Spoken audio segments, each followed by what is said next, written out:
About 9 years ago, I took a sabbatical from my counseling practice during July. It's typically a slow month for a therapist, and so I thought, I'm just going to go on an adventure with my dog for the month. She was 3 at the time, but I packed up our packs and we headed up north and we did a section of the Appalachian Trail for a while. Bela, my golden retriever, and I had had lots of adventures together. We'd been hiking together since she was about 3 months old. We'd gotten pretty good at the weekend warrior kind of thing. But preparing for a month on the trail is a little bit different. Every ounce matters. You have to really do some planning, including mailing all of your food ahead of time, especially dog food.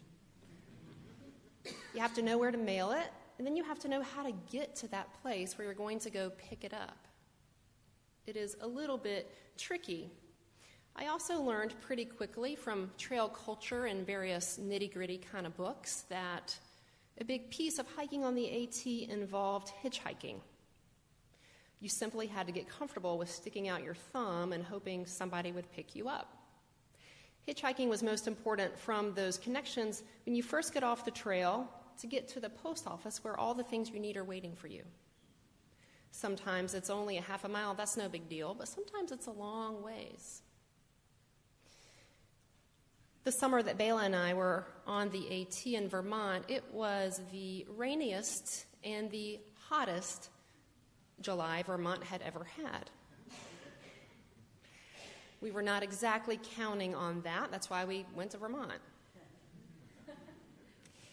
But, as it would be, it was a really muddy month. Muddy.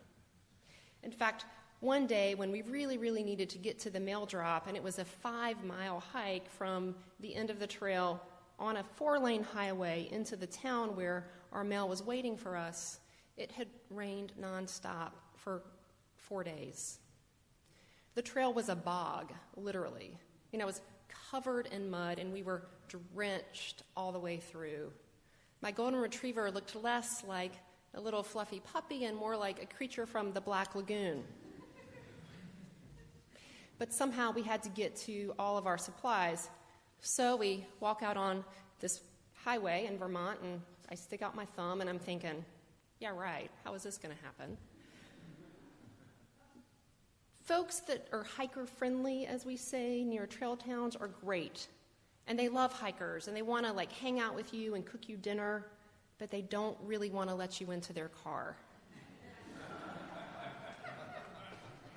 The reason for that is because hikers stink.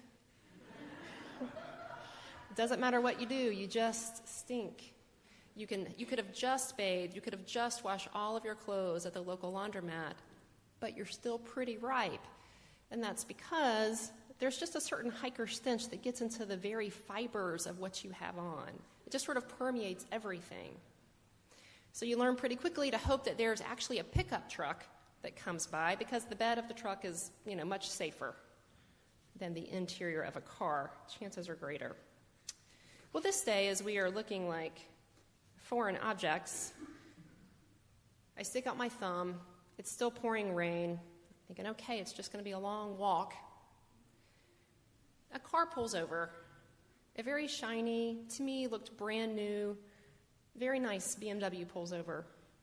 And a woman rolls down the passenger window and she yells, "Get in, get in." And I sort of walk up to the front window and I say, "Thank you very much, but I think maybe we shouldn't. We're covered in mud."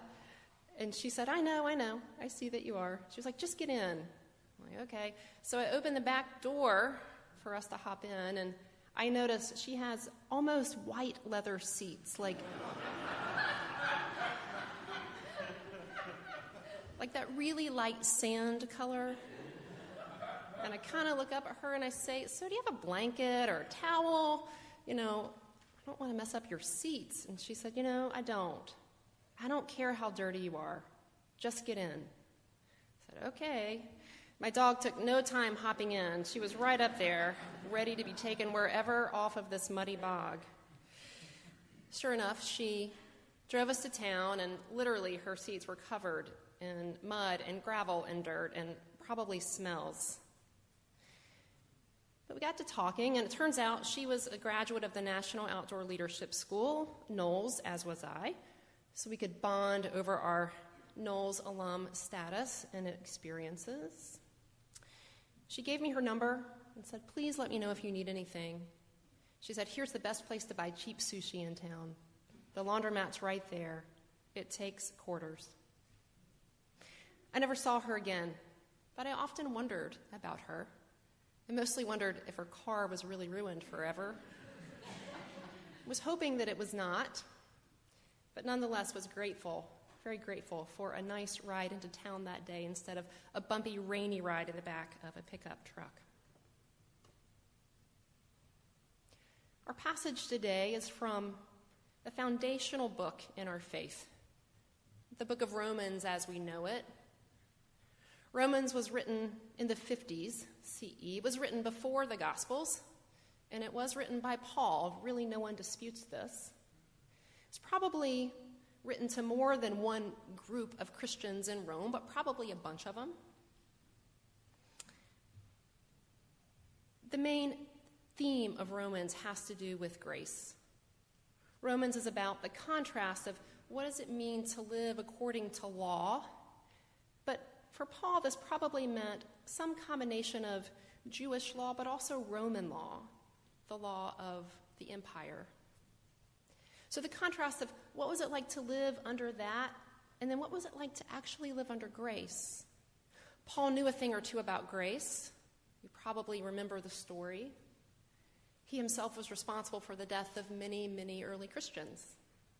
And he had an experience of God's grace and a very clear invitation into this new kind of life, and he took it. So he knew a thing or two. So it's no surprise that Romans is all about grace.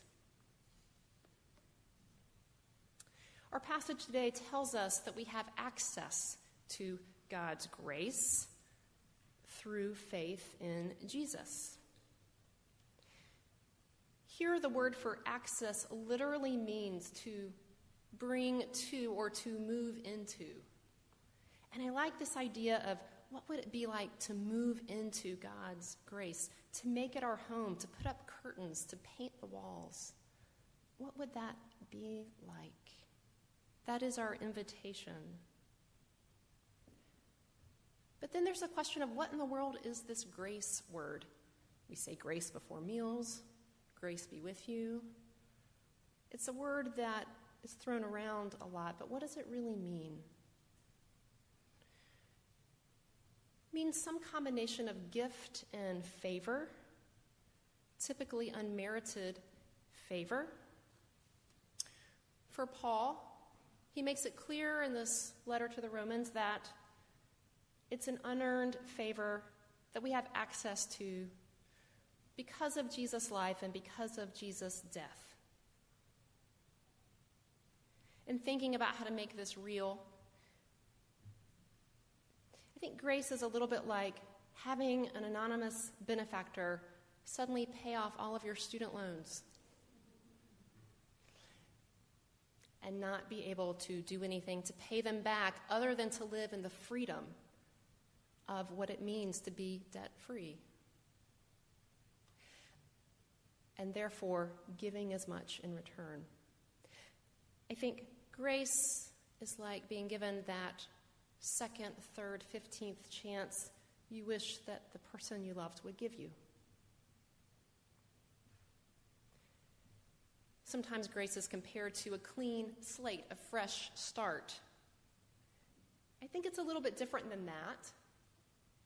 My problem with the clean start, fresh slate analogy is it's almost like, all right, now you have to prove yourself again. Are you just going to screw up as bad as you did the last time? Well, the answer is yes, probably. And that's what's different about grace. It knows all that already. God's grace knows all that already and says, get on in. It's okay.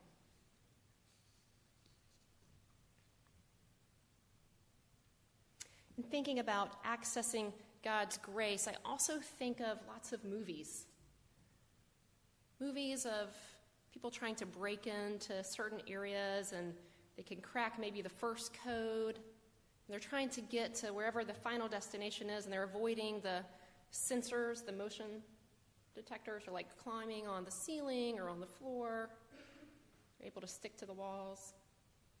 And then there's that final test where they have to put their eye up to the retina scanner. I mean, you can't really tease that one. It's either your retina or it's not. It says either access granted or access denied. And when we put our eye up to the retina scanner, God always says, oh, hey, it's you. Oh, you're my kid. I know you. Get on in here. Always, always. You have always belonged here. My dog and I certainly did not deserve for this woman to pick us up in her very nice car. We didn't earn that by walking 100 miles. She didn't necessarily know we had done that. We could have been out there one day. But she saw us. She identified with us. She picked us up. She didn't know us at all. How much more does a God who knows the very numbers of hairs on your head, how much more does that God come after you? How much more does that God take off of you? Part of what we're invited to during our Lenten journey is an exploration of the ways that we're living like this wasn't true. It's an exploration of the ways like we're living as if we still had this huge debt, working extra jobs to pay it off and not feeling like we have anything to give. But in God's reality, we are all debt-free, and we have lots of space and room and resources to give just as freely. And that's where faith comes in. Faith, like grace, another word that's thrown around a lot. And if any of my confirmands are in here, I see a few of you. Probably going to roll your eyes because I'm going to say it again. A better word for faith is trust or confidence. When we hear faith, we think of a list of creeds that we either check yes or no to. But that's not actually what it means. I would assume we'd take faith out of all of our Bibles and instead put trust and confidence. What do you have trust in? What do you have confidence in? And it's that kind of trust and confidence that can help us go, okay, God, I'm going to try to accept that you've actually done this a little bit more today. Many times over my various jobs, people have asked me this same question: how do I make this real in my life? How do I make this freedom and this sense of being beloved, no matter what, actually tangible, so it's making a difference in my life? And I wish I had a 3-step answer. Just do these things and it will happen. Just add water. If I did, I'd have a bestseller. But I do think there are some things that help make this real. One of them is to be together. One of them is to be part of a community. That's what we do. That's why we show up here. That's why we have small groups. Being part of the body of Christ, we are mediating God's grace to each other all the time, at our best. Another thing that helps with this is some kind of intention to connect with God. We would call this probably prayer. That could be with words, it could be with silence, it could be with physical activity or art or music. There's so many amazing ways to pray. The other piece of prayer is creating the channel to hear God, to listen. Also very important. And realizing grace for our lives. Also being connected with some sort of sacred text. For a lot of us, that would be the Bible. It can be other things too. I have volumes of sacred text, some of them in the form of song. Whatever it is that makes God real for me is very important. These are ways we can make grace tangible in our lives. Another little sort of test I do for myself is in the area of self-examination. And this may sound sort of silly. But for me, I know that if I'm not actually believing that God loves me, that God is enough, and that I am enough, then I'm doing sometimes subtle things that let me know something's off. Some of those things are this. Any sort of making myself seem other than what I am is a way of saying, I'm actually not believing you, God. And I think that's sin. Sometimes that looks like things like name dropping, exaggerating, not owning something that I need to own. You guys know what I'm talking about. Sometimes it looks like tearing someone else down, however subtly that may be, whether with sarcasm or even behind someone's back, whatever that may be. Those are just other ways of saying, I need to do this to make myself feel better. That's not believing God's promise. Or even in defending myself. Why do I need to do that? I don't. Why do we need to do that? We don't. Another test for me is when I feel my jaw sort of tighten and I think, okay, God's grace for everyone but you. We all have those encounters where we think, this person is just, no. This is my limit. This past week, I've had the privilege of being in Chicago with 500 other youth and young adult ministers from lots of denominations who gathered for a progressive youth ministry conference. This was the first of its kind, at least in my knowledge, and certainly the first of this kind this group had done. It was done by a bunch of sort of emergent church folks who mostly have left the evangelical kind of traditional world. Guys like Tony Jones and Doug Padgett. Good guys. It was an exciting, experimental thing. Sold out. I was reveling by the second day and feeling like I had again found my tribe. People who unapologetically loved Jesus, but not militantly. People who unapologetically were LGBTQ celebratory, not just tolerant, and also folks who were deeply dedicated to make discipleship real, to make becoming more like Jesus real. And then on the last day, I had this conviction that I was feeling my jaw tighten a little bit. We can be a tribe, but not tribal. We can have our tribe, but not have tribalism. To me, this is an area of grace, and it will be my growing edge. To expand that circle, for real healing to happen, there's going to have to be a larger circle. Even folks who are more conservative and maybe aren't so sure where they're going to be with all of those issues need to come in. And are we going to be gracious enough to do that? Am I going to be gracious enough to do that?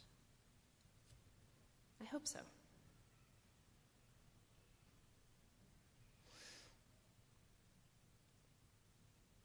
Think for 1 second, just to let a time come to your mind, about when you have felt the most loved, really loved. There's a reason that when we have that experience, we feel like we can leap tall buildings.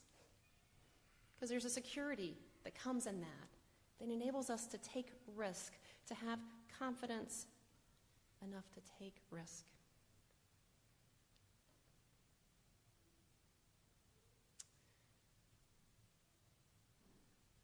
I hope that I could let some of those folks who make my jaw tighten a little bit into the back of my car. I hope that there would be no exceptions for who was too dirty, too muddy, too smelly to get into my car.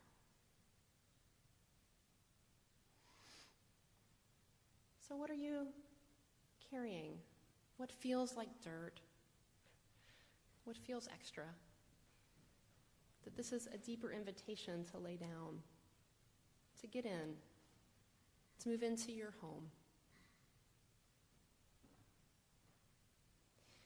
There's a Christian singer by the name of Margaret Becker. I don't even know if she's around anymore, but back in the day, she was one of my favorites a long time ago. Secretly, I still listen to her now and then in my room. She has a song called Just Come In. And the chorus simply says, just come in. Just leave that right there. Love does not care. Just come in. Lay your heart right here. You should never fear.